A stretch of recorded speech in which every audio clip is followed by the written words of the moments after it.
And I was like, why is it so hard for me to like just accept the help? Yeah. Like, right? Like it's really hard. Yeah. And I know you related to that. And it was just like, And why is it such a struggle? Yo, man, good people are bad to themselves. Wow. You know? Wow. Good people are very bad to themselves. Beautiful people, welcome back to another episode of Who Can Relate. If you are new here, welcome. Thank you for taking the time and investing in me. My name is Justin Davis, and this show is all about people discovering their higher self through adversity, vulnerability, with a big underline under that word, and self-love. Now, today's episode is going to be the last and final episode from our trip to Capetown, South Africa, and we are ending it with a bang with one of my boys, Lloyd. I'm over here thinking that I was the tour guide of all tour guides. Anytime someone would come to my beloved city of Chicago, I would go above and beyond, air, land, and sea, to make sure that they had the best experience with Chicago. Well, I met my twin. He just happens to be on the other side of the world in Capetown. Lloyd treated us as if we were part of his family. The places he took us, the intention that he had behind each and every day of his tours was incredible. So amazing, and he has so much to do with why Capetown was such an amazing trip for Shay and I. As you'll listen or watch in this episode, he takes us back to his childhood home. He details stories about why he is the way that he is today. And he opens up and shares a lot of personal, intimate things about himself that he's still working through.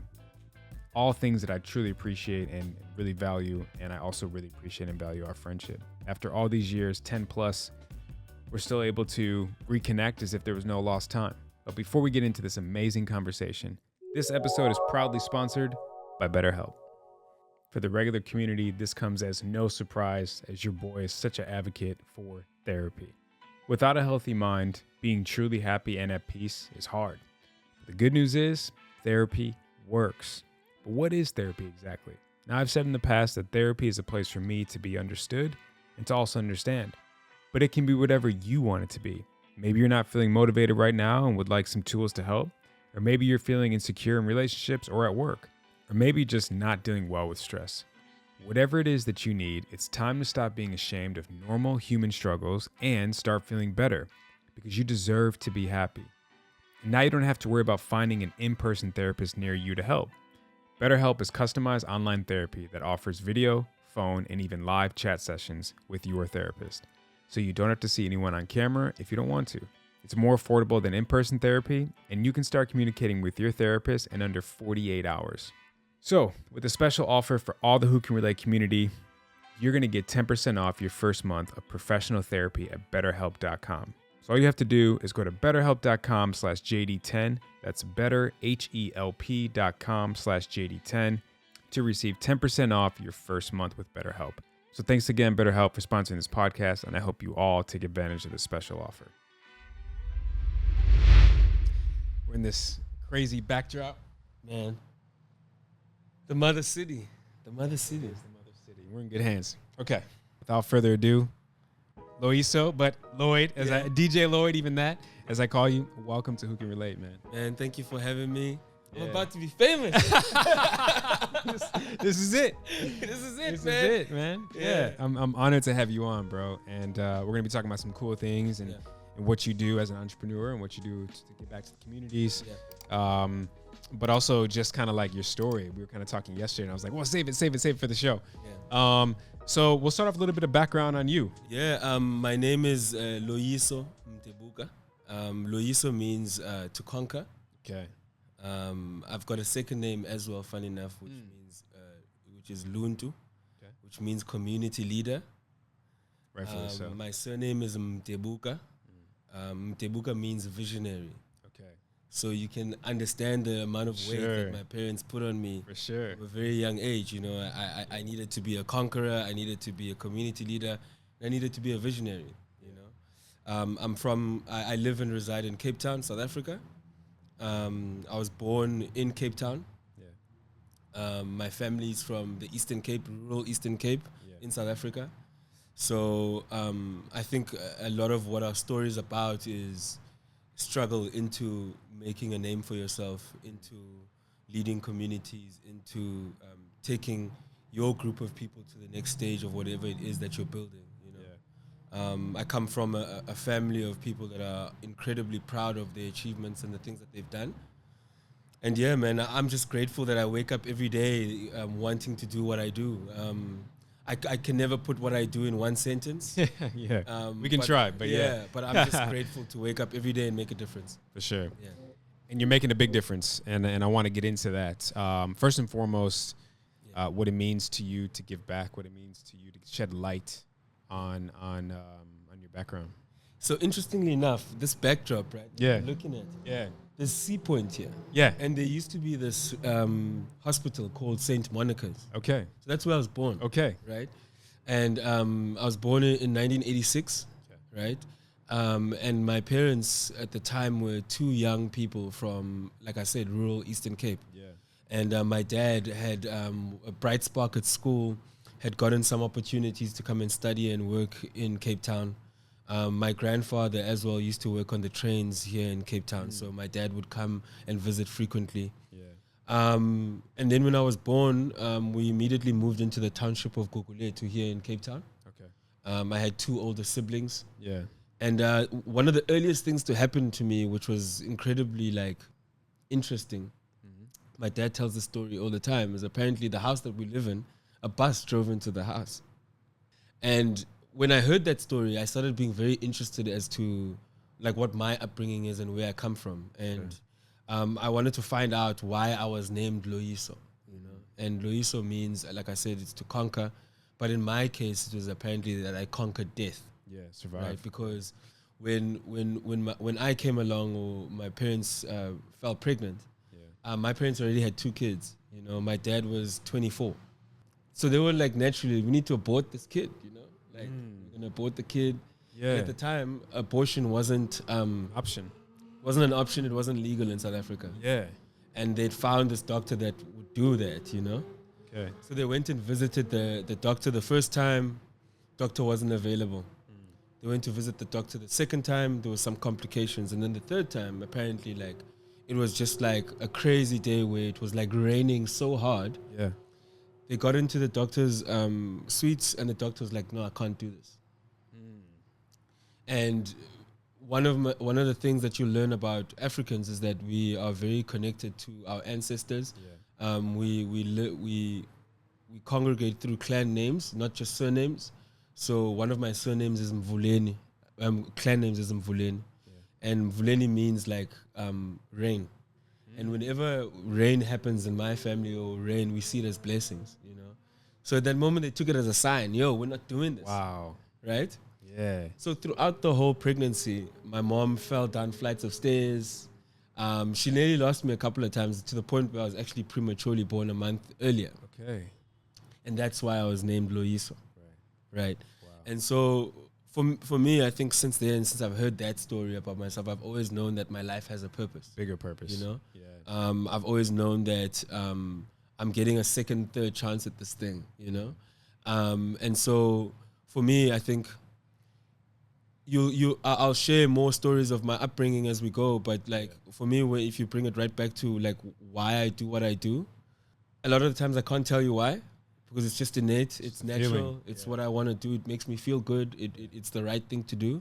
But also, I think it's very much for me right now, especially in the country that I come from, you got to see the township. Yeah.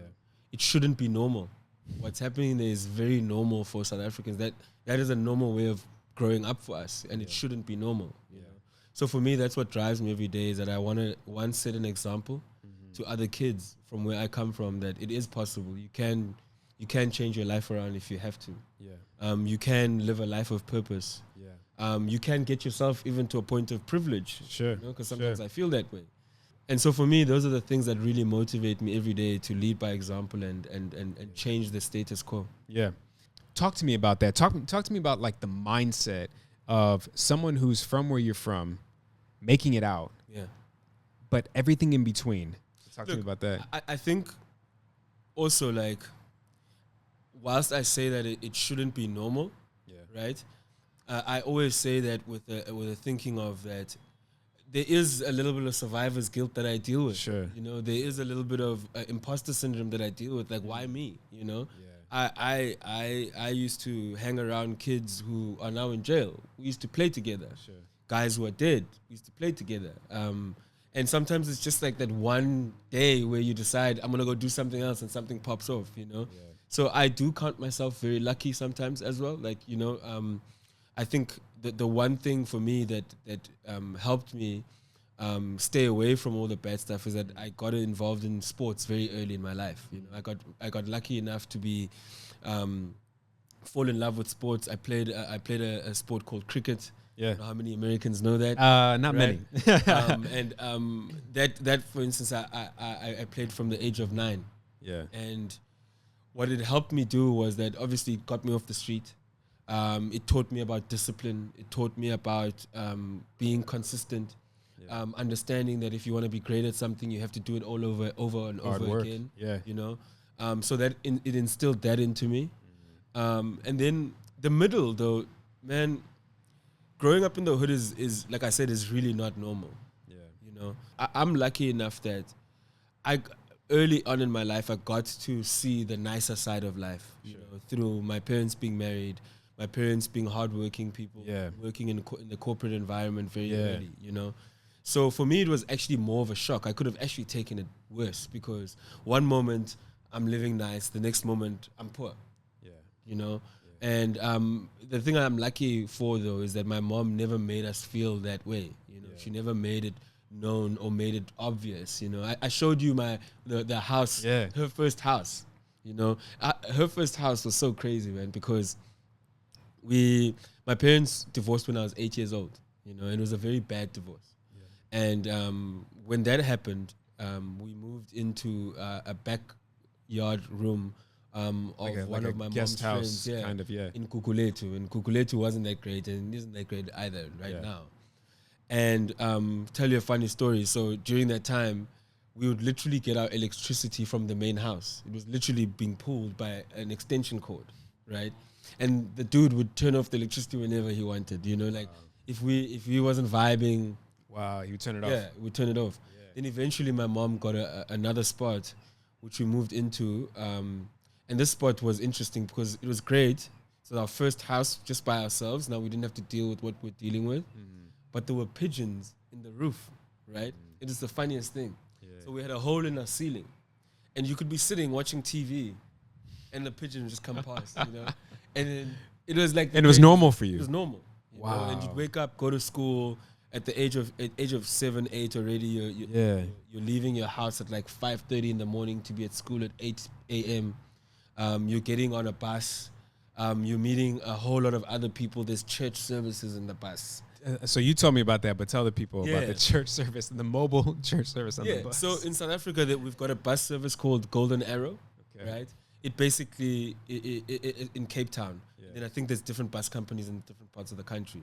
But in Cape Town, we had Golden Arrow. And Golden Arrow basically transports the workforce. Because everyone who lives in a hood travels to an urban area or town to either be a domestic or work, you know? Yeah. So everyone wakes up early and people are looking for hope, you know? So you get in the bus, it's full, man. Like a capacity bus, for instance, would be like 150 people. And there's like 200 people in the bus, right? Yeah, yeah. And... There's old ladies singing church hymns. You know, there's a full-on church service going on. TD Jakes is up in it. Wow. And they're smacking the windows, you know. But the one thing that I really enjoyed about it, funny enough, from an early age, it gave me a sense of spirituality. Sure. And I realized that there's certain ways that you can pull into hope. And also as a kid, I found it very entertaining. Of course, people watching for sure, you know? Yeah. So I think those things, just coming back to the fact that the middle, you know, you can get lost in the middle growing up in that environment. You know, there's a lot of people who, like you said, don't make it out. You can have the best intentions. You can have the best aspirations of what you want to do. You can have parents with a little bit of money, but something can pop off. You can get shot. You can get killed. You can get raped. You can disappear. Like a lot of things can just happen. Sure.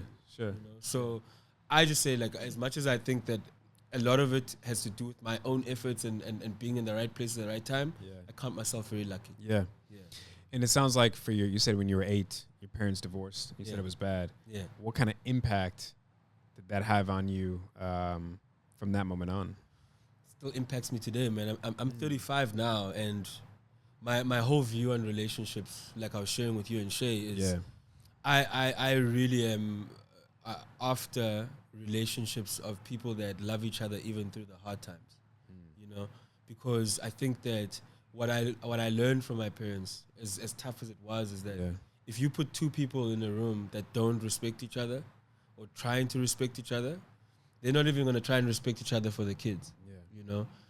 So that had an effect on me, and again, I'm lucky because I think from a young age I always knew that I was independent. So I then understood that in my independence that other people are not, you know. So I got to see the humans in my parents very early. So I didn't judge them, and a part of me, funny enough, saw it as an adventure, you know. Like it was tough, it was painful, but like a part of me was just like, okay.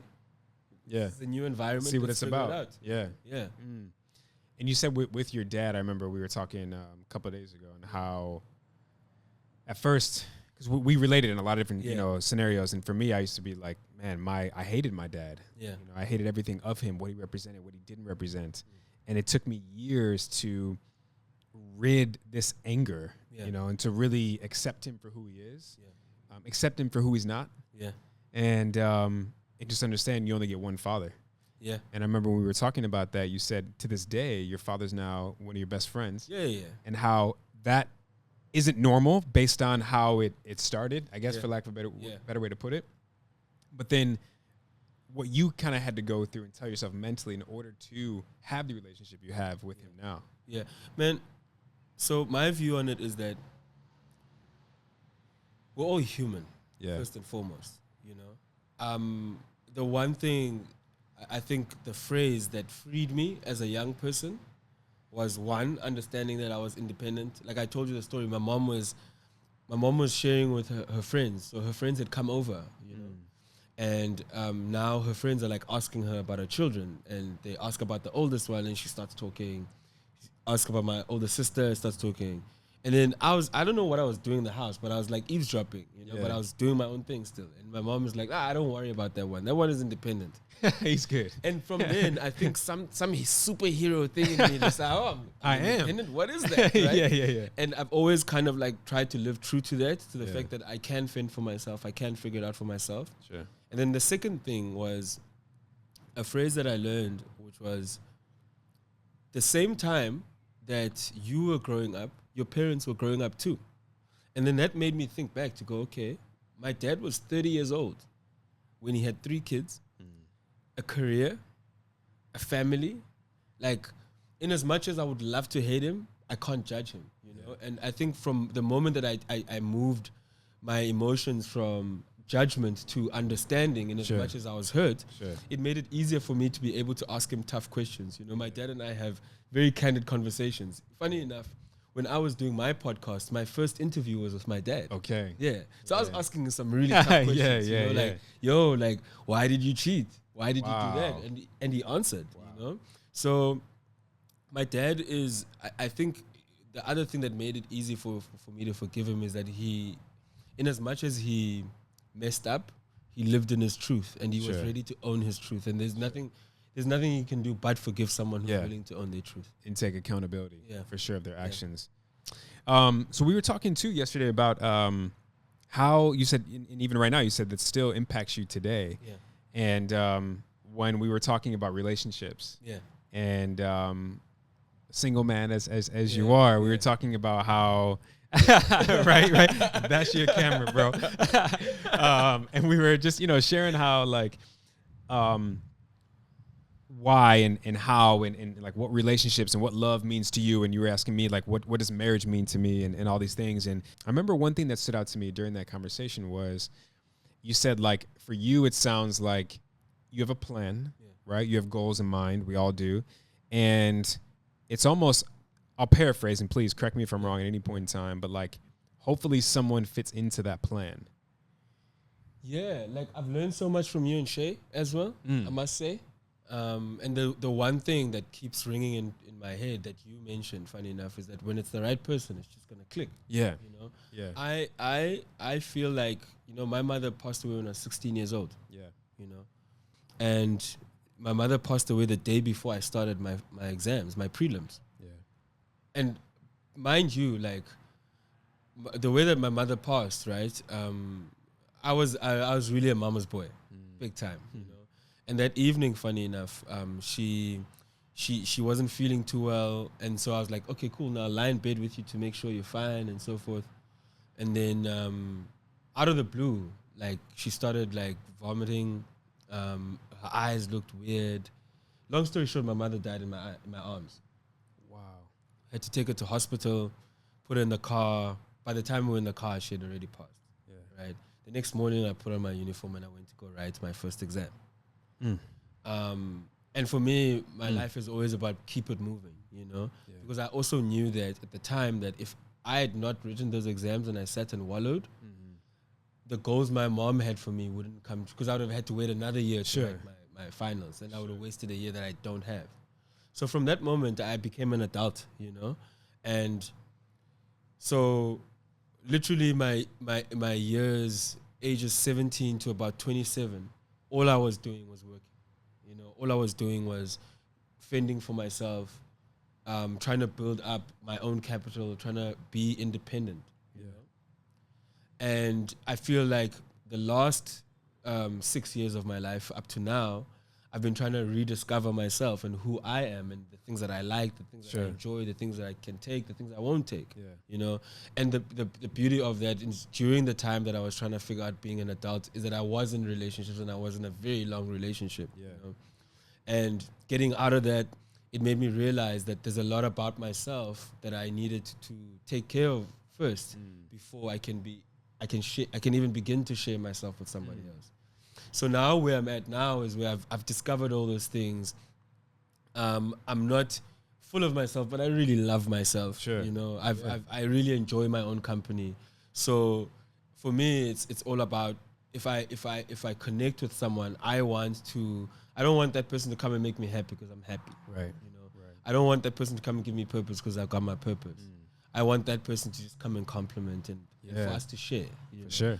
And so it's that, man. It's just, and I'm not even waiting. It's going to come. It's going to happen when it happens. Sure. Well, no, it's beautiful though. Like, you know, a lot of people have a hard time in solitude. Yeah. A lot of people have a hard time being happy within themselves. Yeah. And for you, it's almost like, my boy talks about this. He says, you don't want to fall in love. You want to stand in love.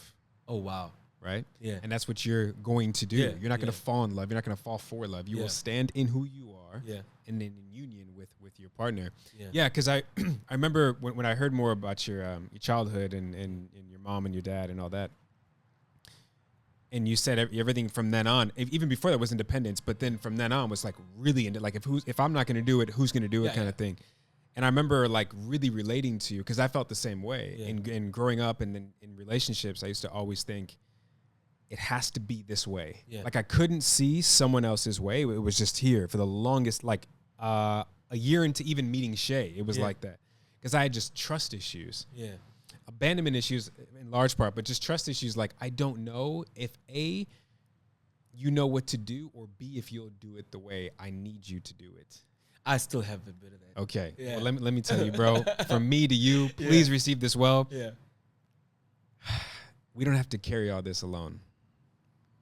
We don't have to. We shouldn't have to. It's not our responsibility. It's not our way to carry, at least not all of it. Because as my answer to you about what marriage means to me and what I get out of it and what's like the best thing for me is sharing life with my wife. And I've been blessed to talk about privilege, and we deviated, but we'll get back to that too. But talk about like privilege and how blessed I've been in my life, and to see what I've seen and meet the people I've met, etc. But I always was like, oh, it's missing something, and then I realized like I'm not able to share this for the most part with someone. And now that I can share it with Shay, that's why it's so important for me to come back to Capetown. I mean, 4th time here. I remember when I told people like this is my 4th time, they're like, how many do you need? You know what I mean? Like 2 is good. You know, I was like, no, 4. But I needed Shay to see this place, Yeah. you know, and so and to share this experience with me. But I remember just thinking like, I don't know if I can trust that. Yeah. And that trust, I will tell you, as I told you that time at lunch, I was leading with fear. You know, I was really like fearful of trusting you as a partner, that you're going to have my back, or you're going to do the things that I want and need, and maybe even don't even know I need. I led with fear. Yeah. And now I lead with love. Yeah. But to get from fear to love has taken me hundreds, if not thousands of hours of therapy, right? Yeah. Like years of trial and error. Yeah. What a beautiful segue into reminding you that this episode is proudly sponsored by BetterHelp. If you've ever felt like you needed to speak to a therapist, or you needed to get some things off or work some things through, therapy will be your answer. And as a member of this community, you get 10% off your first month by going to betterhelp.com/JD10. That is betterhelp.com/JD10 for 10% off your first month of therapy. Now, let's get back into the episode. But I will tell you that being on this side now, being able to delegate, being able to outsource, and being able to have that blind, unconditional trust is like you're an amazing guy and a very powerful guy as conqueror, all that, right? Imagine with like your Robin, right? Or your right-hand woman. Like there's nothing then you can, and I told Shay that actually like recently, I was like, you know, with you, I truly, and not just like a Hallmark card, but I was like, there's nothing I can't do anymore. You know what I mean? Like I feel like I could take over the world with you. Man, I've watched both of you guys, and I wish you were sitting here now. I've watched both of you guys like over the last few days, and like how Shay like is, in as much as who can relate is you in front of the camera. It's very much the both of you. You know? Yeah, and 100%. It's so inspiring. It's so inspiring. Thank you, bro. Yeah. And I think to speak to that as well, like I think the biggest gift that I've gotten in my 30s. I used to struggle a lot with what you're talking about, you know. I really wanted the approval of people. I really wanted like things to be a certain way, and I used to obsess with that. And I think what the biggest gift of having spent some time alone gave me was that I had commissioned this artist who hasn't given me, if he's watching this, I hope I give him a painting. I commissioned an artist for my 34th birthday. Okay. And I said to him, please, can you do something that doesn't have to look like me, but I want this piece of art where this dude is taking off his Superman cape. Right? Yeah. Because also what a lot of what I used to do where I wanted my approval was I would literally want to be a hero to everybody. Like you're saying, I'd want to carry the weight for everything. Right? What's the Drake line? Carry the weight for my city like a cargo ship. And I was like, I need to stop doing that because I was hurting myself because my expectations of people were too high. Sure. Because like you were saying, I was expecting people to treat me the way I would treat them. Yeah. You know? And I think the biggest gift that I've gotten, and I've gotten it through my friends and through family, was that let people be. You know, and for me, that's what's freeing right now. Sure. Like I'm on this trajectory, which I'm really proud of, where I really don't take on more than I have to. I trust the people that I trust, and I don't expect anything, even from the people that I trust, because I recognize that even on the day that I expect you to come through for me, you might not be having a good day. You know, and I can't then, because what I used to do is that if you don't deliver, it's done. Like I'm not trying again. Me too. Yeah. And now like I know how to be like, I understand that you're having a bad day or you can't come through for me. Or actually the reason I'm responding to that is actually my trauma, not yours. Yeah. So I really appreciate that, man. I appreciate you sharing that, because that's a whole gem, man. I mean, the self-awareness that you get as you get older is I think for me, the most valuable thing that I've obtained, aside from all my travels and all my experiences with the people, just like becoming more and more self-aware, understanding what I want, but more importantly, understanding what I don't want, as we talked about, right, in relationships. And we talked about how the worst ones, right, you're like, I can't make sense of it. It was terrible. Why me? Why'd this happen? Or like even worse is like, I'll never find someone else, or this, I'm doomed, or this whole talk that you give yourself. But as I told you that day, it's like, that for me now, with the maturity level that I have, especially emotional maturity, knowing more than ever what I don't want what doesn't work for me, what I don't want to be, right, is like the greatest lesson that you can now take into the right situation, the right opportunity in relationships. And it's priceless. And it's almost like it's hard for me to teach that to a lot of people if they don't have the right frame of mind. If they're still bitter or so triggered or whatever, or they haven't healed, it's going to go right over their head, right? They're going to continue to point the finger. But for the ones that have done the work and are continuing doing the work, there's a certain click that happens for them. They're like, I get it. You're right. I understand what you're saying. I think my therapy has come out of like just trusting the universe. Okay. I think the best thing that, so when I, like I said, I dated for a long time. And also I thought that, you know, when you're in a relationship for long enough, you think that that's it. That's gonna be like that's it. You know. And then when that happened, I remember like I was traveling at the time. I was in Germany, incidentally, when it all happened. Okay. Right? And I came back and I said to myself, and I'm very like spiritually connected to my mom, although she passed away. Like I believe like one of the things that I inherited from her was her intuition. You know? And I have a lot of conversations with her. You know, and I go, is this right for me? And it's so crazy. Every time I've had that conversation, the universe just opens up and does what it has to do. And so the one thing that I promised myself post that was, anything that happens to me has been sent by God. It's meant for me, whether it's a good thing or a bad thing. So even from the women I've met, from the friends I've met, whether it's a good situation or bad situation, everything that has happened from that point, because I put my trust in the universe and I put my trust in that I don't have to be in control of everything. Man, like the most amazing things have happened to me since. You know? Once we can really start to understand controlling what's in our control and how much of that control is in our control, life gets a lot easier. It gets a lot easier because you're just like, I'm over here stressing about something that I literally have no say so. Even if I wanted it to be this way, there's nothing I can do to guarantee that it will turn out to be that way. So for you to have that mindset is great, man. I think it's important. Back to a little bit on relationships. I guess a question for you is like, knowing what you know now. You said you're 34? 35. You're 35.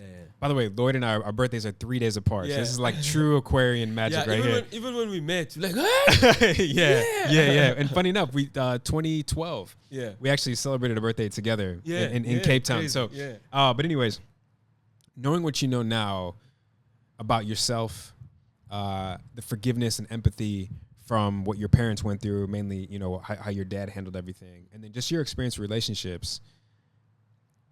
What advice would you give your younger self? I'd say be more honest with yourself.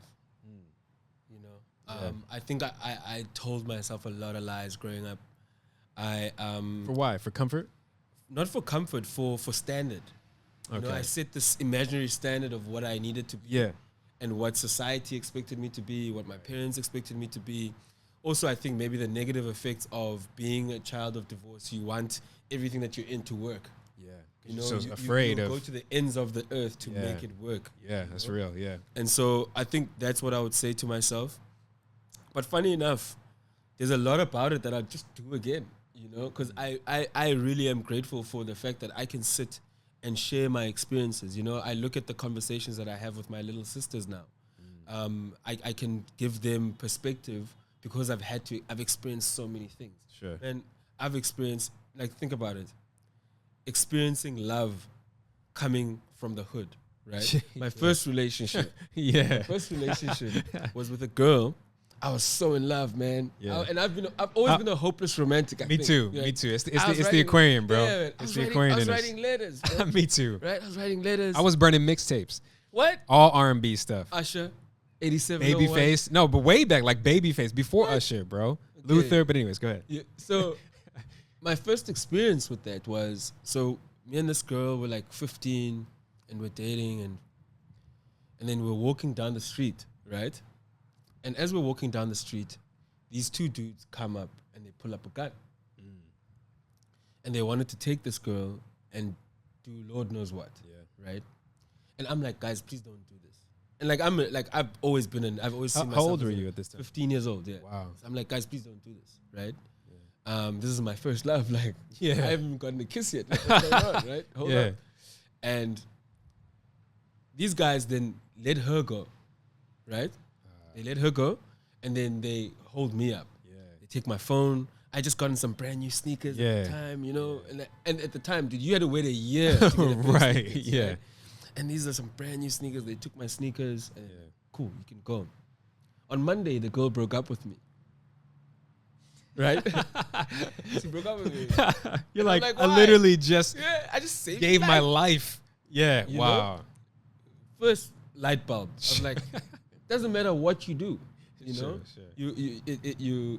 You can't change what happens. So for me, my orientation in relationships had always been about that. Yeah. And then I think, like I said, what I would tell myself if I went back is that, yo, stop being so hard on yourself. Yeah. You know, like the bar that you're setting is too high, and no one's even trying to jump over that bar. Sure. And be more honest with yourself, because I knew from a very young age that there's a lot about relationships that weren't possible in my environment, but I kept trying to push for that, you know? Yeah. Yeah. You said something too earlier about how at a certain point in time in your relationships, as you got older, you knew that you needed to work on yourself. Yeah. You needed to change some things. Yeah. What was that light bulb that made you be like, you know what? Maybe it's me. Yeah.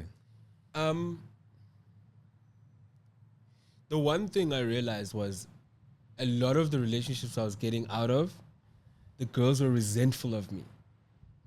You know? Yeah. Whilst I knew I know that I'm a good person. Right. Why are you resentful of me? You know? Yeah. And I started having to ask myself that question, was that, okay, a lot of it was tied to honesty, because I, like a young guy, I have cheated. Sure. You know? And so people are going to be mad at you. Yeah. And I realized, because I'd set the bar so high on who I was or what I projected to be, you know, the you know, they say that it's a very far fall from the moral high ground. Yeah. You know, and so people were just so devastated. You know, how could he? Yeah. Like, you know? So again, I think it just comes back to the fact that just be yourself, and for me, just be more honest with yourself and with others. Do you think in your relationships, you've given all of you in the relationship, or have you had some reserve? I have an obsessive personality. Me too. Right? Me too. So I know that if I put my all, that is all I'm going to put it in. Yeah. You know? So for me, it hasn't really about being like rationing myself and not giving too much of myself. Yeah. It's understanding that I need me first. And that's the thing I needed to be very happy with and be very comfortable with, you know? Sure. And so I do know that when I get into a relationship and give of myself again, I won't feel like I'm going halfway. I'll feel like I'm giving it enough that it deserves, because the reserve is for me. I'm not keeping the reserve because I should be giving it to you. Okay. The reserve is for me. Like, Right.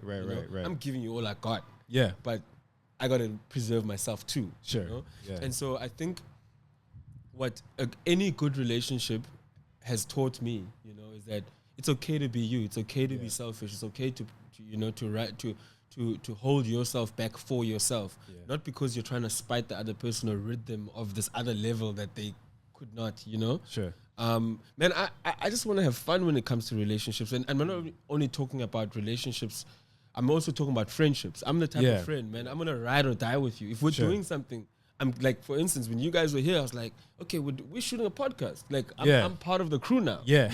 You know? That's how I am. You know? Sure. And because I have reserves for myself, what it taught me is that the moment that you give even your reserve, you walk out of that situation. If you don't get what you want, you end up being more resentful. You don't enjoy the moment. Right. You know? So for me, when I want to give now, I want to go to bed and go like, you know what, me, JD, and Shay had a really good day. Yeah. And I didn't feel like I lacked anything. For me. It was serving to you. Yeah. It served me too. When I used to, early on in the stage of dating, I would just go 110% all in, and then I would start to fade. Once I knew this wasn't going to be it. Right. And I realized like I had to find this balance to like make it more smooth, as opposed to these like spikes. Yeah. Did you ever have a situation like that where you were like, I get it all the time. Yeah. You see, the thing is, at the end of the day, I think maybe the one thing that that I need to work on is the fact that in a relationship, I'm an entrepreneur. Yeah, yeah. You know? Yeah. And an entrepreneur, when there's a new business and a new project, we put all our energy in the project to get it off the ground. And this thing needs to then get to a point where it works for itself. Yeah. You know? Yeah. And so for me, I found that maybe it's a mistake of mine, but taking that into relationships, the reason why I put in 110% at the beginning is because I want to create a flow. Yeah. And if you're not catching my flow, then I'm out. But if you're catching my flow, then it will flow after that. You'll understand that in 3 months of my year requires for me to be fully focused on work. Yeah. The other 3 months of my year fully requires for me to be executing my work. Yeah. So in the middle, I have 6 months where I'm figuring things out, and I have more time, and I want to have fun. I want to enjoy myself. You know, I think for me now, listening to me, and maybe I'll listen to myself back in 5 years and be like, "Yo, you were just about the work," you know. And I'm very unapologetic about that right now in my life. Is that, like I said, I didn't get to live my 20s. I feel like I'm living my 20s now because I had to be an adult when I was younger. And now I've got a little bit more access, better friends, and just freedom. You know? And funny enough, when you were saying what you're saying about relationships, and I think that's probably one of the things, like you said, your mom would give you gifts, and her gifts were like in terms of presents and so forth, and showing you love. I think my mom, the gift that she gave me was freedom. You know? Yeah. And I think probably that's why I look for it in every woman that I date. Like subconsciously or consciously? Subconsciously, both. consciously, yeah. Every friendship I have, like I'm the type of person, man, like you could text me now, you know, I'll respond when I can because I expect you to do the same. I'm not gonna be like, yo, dude, like, I really value freedom. I believe in freedom because I believe that the moment that you give people the freedom to be themselves, to do whatever they want to do, you'll know who they are, number one, and you'll get the best out of them. You know, and for me, that's what I've always taken into relationships. How can I give you the most freedom that you can get? I'm not saying freedom to do what you want, but like be you. Sure. Yeah. How do you think a relationship? First of all, do you want a relationship today? I guess that's the first question. Today? Yeah. Yes, I do. Okay, yes, great. I'm glad you say yes, because now my follow-up question is, how do you see a relationship fitting in to your life today? And more so, like, with the hustler, entrepreneur mindset that you have, I have the same. Yeah. And there's a constant struggle between Shay and I of, like, finding our time, because we're both, like, workaholics. We're both passionate about what we do. But we then need to connect. We need to set aside time to connect and to disconnect from this. Ironically enough, we're here on like a 2-year anniversary and I'm podcasting. Congratulations. But thank you, bro. I appreciate it. But she understands, right? Like when in Rome, in this case, when in Cape Town, that was the theme of this trip, was to disconnect, to connect between her and I. And I really need you to understand that, like, as much as we talked about the control piece earlier, you're going to have to be extremely flexible when it comes to relationships, because you have your flow now that works for you, as it should. But when you enter into a relationship, now you're 50 and she's 50, right? So she has her own flow. She has what works for her, what's got her, you know, her into the place she's at now in her career, experience in her life, etc. So I always tell people, like, and my boy Rome taught me this, you know, he said, like, and therapists would tell you this, love is not enough. Never. It's hard to hear, especially for the hopeless romantics, but it's not. Truly, it's not. It's growing together, which is going to always be the glue. And once that stops, you'll then start to come apart. The glue will no longer hold together. So, full circle, how will a relationship fit into your life today? And are you ready? For right? Because here's the thing, it's like there's compromise or sacrifice, but it's more, for me, it's more about, like, understanding that I used to always think I had to do everything by myself. And that could be true, but now that I can have someone to do it with, do it also for, is so much more rewarding than just that self sense. Look, so yes, I'd love to be in a relationship, but I recognize that I can't be in one right now. Okay, and for me, I don't want it to fit in. I don't want it to fit in because create your own. Nothing in my life fits in. You know, like, I don't feel like I need to fit in gym because I do it. Sure. I don't feel like I need to fit in the things that I do because I do it. Yeah. If I want to do something, I do it. I don't. And when it comes to relationships, yes, because it has to do with somebody else. Yeah. And there's that coordination that needs to happen. I've found that I'm very honest in the fact that I've never been in a properly functioning relationship ever. Right, so I don't know what I was gonna say. Great relationship. I was gonna ask that. Yeah, I don't know what that is, but I do know how I want to feel and how I want to make someone else feel constantly. Is that from the moment that we decide that we're doing this, there's a consideration that comes into play. There's the time that you set aside to water the plant. For sure, as you would say. But like I think I've been lucky enough to realize that all of the things that have worked out in my life and that have worked thus far, they've just flowed. Yeah, they flowed, and when the times get hard, because I'm also a person when I'm in something, or I've committed myself to something, I never make the problem about the person or make the issue about the person. Yeah, it's why I'm convinced that I will marry my best friend. It has to be. Like, if I do get married, that's one of my biggest advices for people. It has to be my friend. Yeah. Because I think that layer of friendship gives so much understanding, so much room for you to be who you need to be. For sure. I had this theory where I was, and this was me, like, fighting it. Right.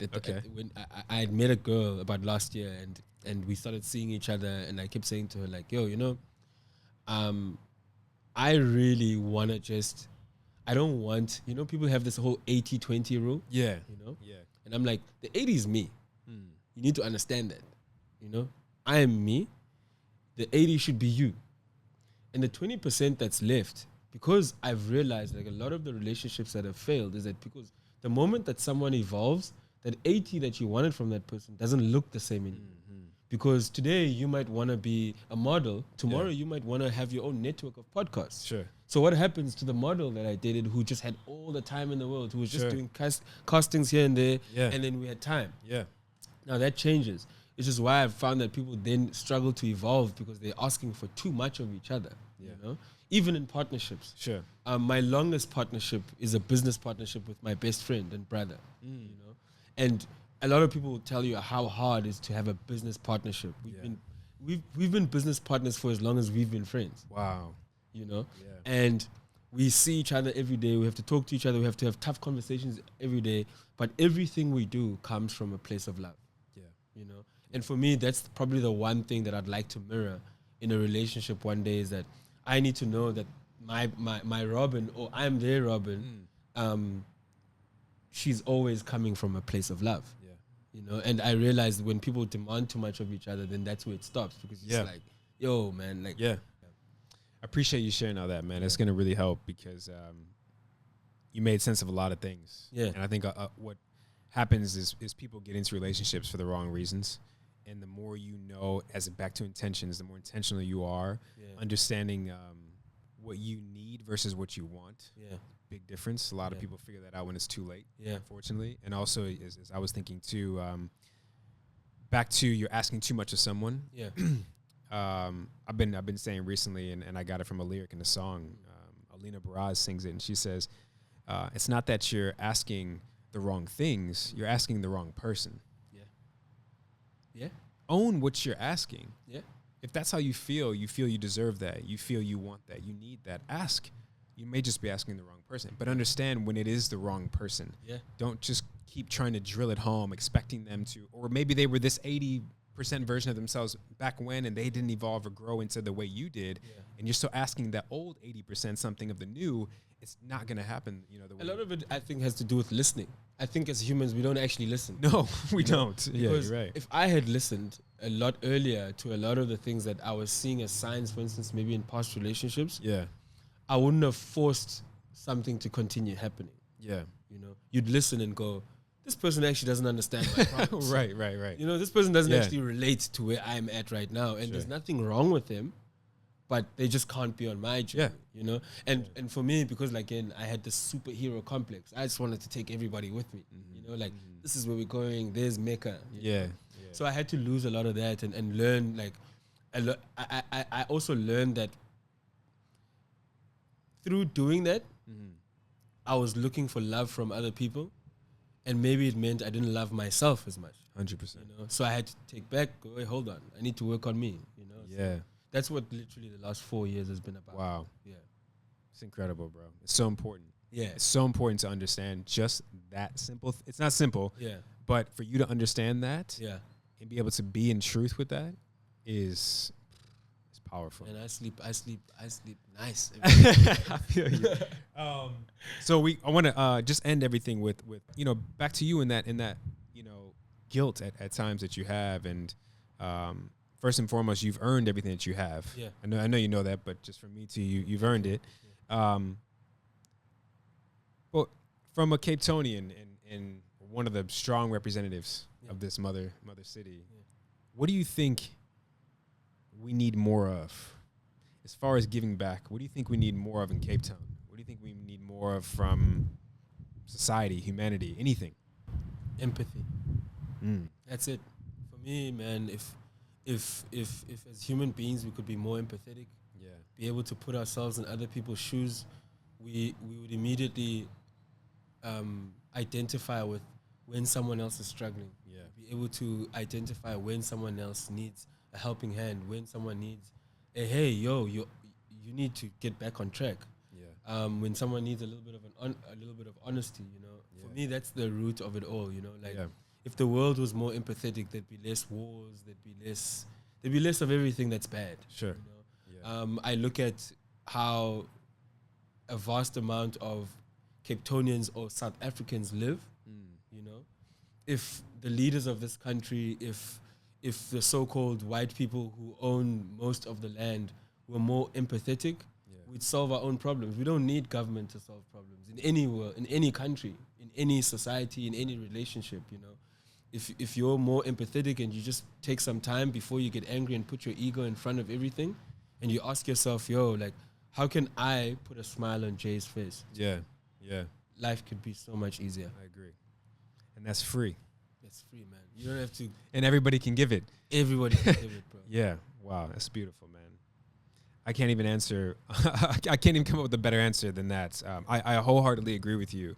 I think if anything, I would add compassion to the empathy. And kindness. As well.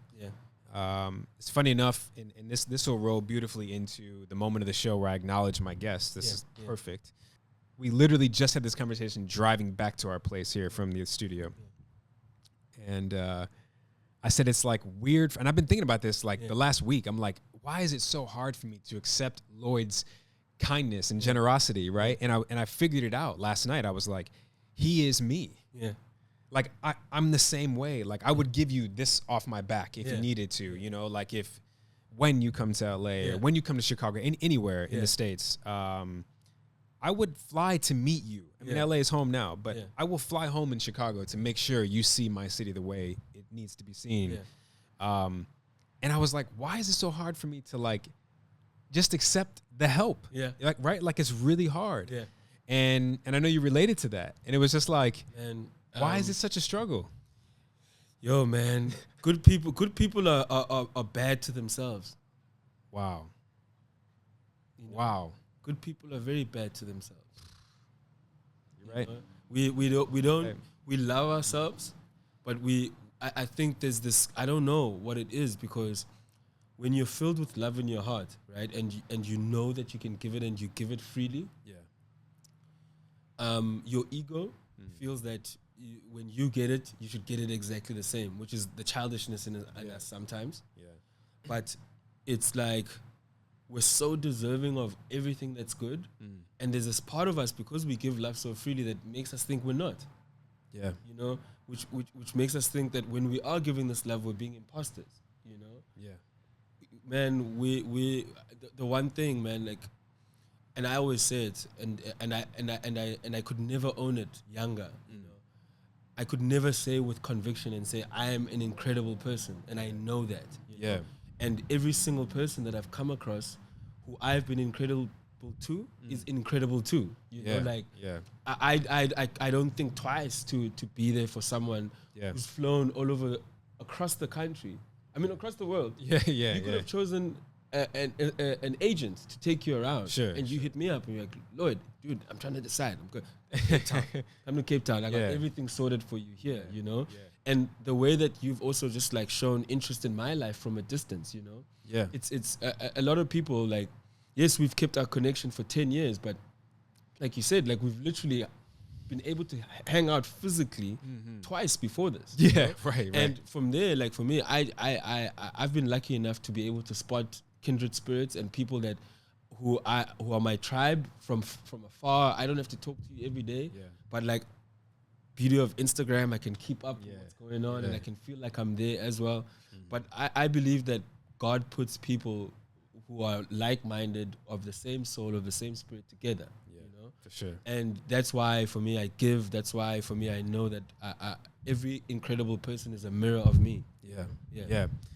Well, again, you are a mirror of me, bro. And like I said, I've said in voice notes on WhatsApp to you in this last couple of weeks. I've said it in person, but like saying it again, with all my heart, man. You made this trip so special. I was telling you that when we were doing the art walk or the first Thursdays here, and I was like, because at that point we were here for 4 days, I think. And I was like, man, something's missing in Cape Town. Like, it's not what I remember. And I was like, COVID has a lot to do with that, obviously. And I know, like, the season's like right now it's spring for you guys. Summertime, it'll be crazy. It'll be way more of an energy and a buzz. But I was reminded of it's has a lot to do with the people. And when you and I, like that, we had a whole day that day, and I was like, okay, it's coming back now. Like, Cape Town for me is coming back. And it has so much to do with your energy, who you are as a person, your heart. And how giving and willing and able to give it, which is such a rare thing.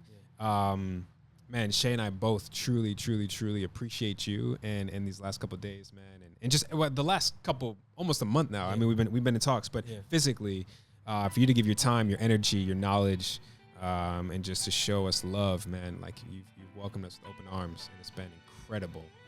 So I really appreciate it, man. Thank you for accepting it. Oh, of course. Yeah. I mean, yes. Thank you for accepting. Of course. Love you, man. Thank you so much. Please, for everything. Thank you. It's been an honor, for lack of a better word. Thanks. Only the beginning, bro.